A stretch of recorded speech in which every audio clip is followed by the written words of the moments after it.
It is time now to bring in our State House insiders. Dave Wilson, our Republican strategist, Antoine Seawright, our Democratic strategist. Guys, let's talk about what happened in the race for the Supreme Court justice seat over here in Columbia. Appeals Court Judge Blake Hewitt dropped out today.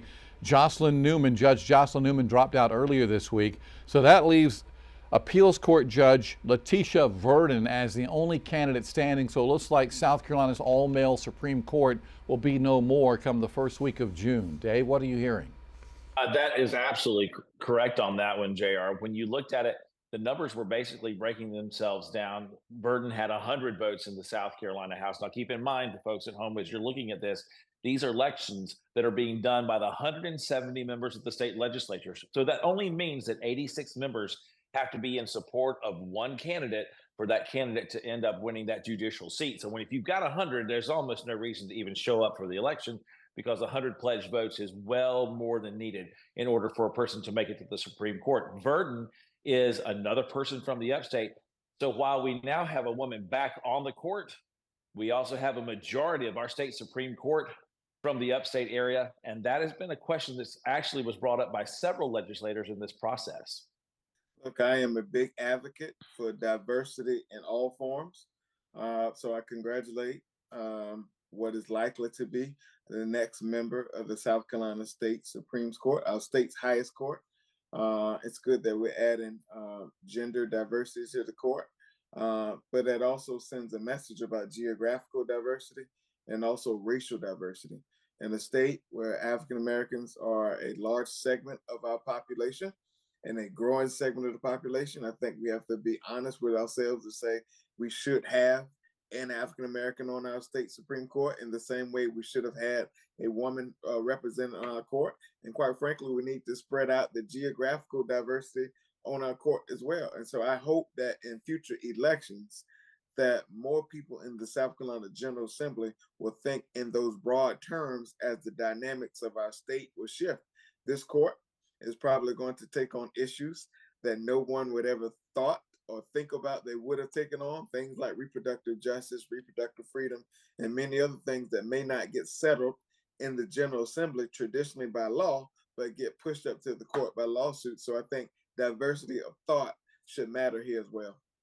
And that's the other part of it, JR, because there is so much diversity that when you take a look at it geographically, the mentality of folks from the PD versus what you see from folks down in the low country versus people in the upstate, there's a whole lot of different viewpoints, even from people within their own political parties, on the way that we look at things. And that's going to be something that really needs a level of diversity as well on the court. Antoine, lawmakers are coming back next week to deal with this, but they're also coming back to deal with some other issues as well, correct? They are. And I think that is traditional. That is one of the norms about this shortened session, that they come back to deal with vetoes and so forth. And so I look forward to the ongoing extension of the session and so forth. I think the governor has asked the General Assembly to come back to take on the health agency. We'll see what happens. It was his party that essentially the more extreme wing of the Republican Party, the Republican majority, I'm sorry, that essentially put the screws or put the nails to dealing with the agency in a bipartisan way that most people would agree that needs to be dealt with. So we'll see what the priorities are when they return and how they are dealt with I hope will be in a very bipartisan way. It was a very interesting thing that happened with the whole bill there at the very last of the session, because you had a very small minority of the majority who threw a kink in it. The Freedom Caucus members there in the South Carolina House basically told the South Carolina Senate, we don't want your version of the bill, even though it addressed the very issues that they were having with some of the language. Because keep in mind, all they did was take existing code of 6 different health agencies and consolidate it into one. Nothing really changed about that. But you had some people, especially Freedom Caucus members, who were very, very upset by that. And they wanted to see some changes. And they've been on their own political media campaign on that front, especially right now, as we have gotten into primary season. Speaking of the primary, early voting started this week. It lasts until a week from this Friday. Antoine, are you hearing anything about voter turnout as far as early voting is concerned? I have not heard specifics in terms of numbers, but I do know more and more people are starting to understand and find out that we have early voting in this primary season here in South Carolina. I hope they take advantage of it because this is new to us.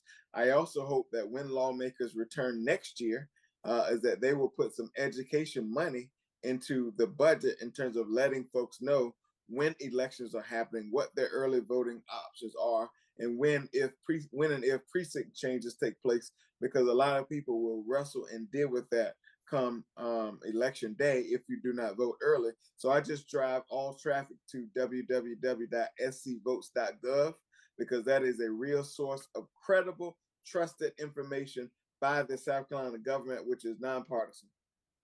And the other part about that is that you can also pull up your ballot to see who it is that is actually on your particular ballot. So take the time, investigate who those folks are, but also know if you're going to be doing early voting, you're not going to go to your normal polling place. You're going to be going to a special place that's set aside. And based upon where you are here in the viewing area, you can take a look and see exactly where your voting area is in your county. And I would just add, a lot of these races will be settled at the primary ballot box. And so in some cases, there is no competitive race in November. Or if the race on paper is competitive, it will not be as competitive in truth. And so if you care about the future of your community, casting your vote in the primary is so important because all the things that you care about and that impacts your daily life are on that ballot, on that primary ballot. That's was we were doing preparation for the primary, as we were talking about here among the team here.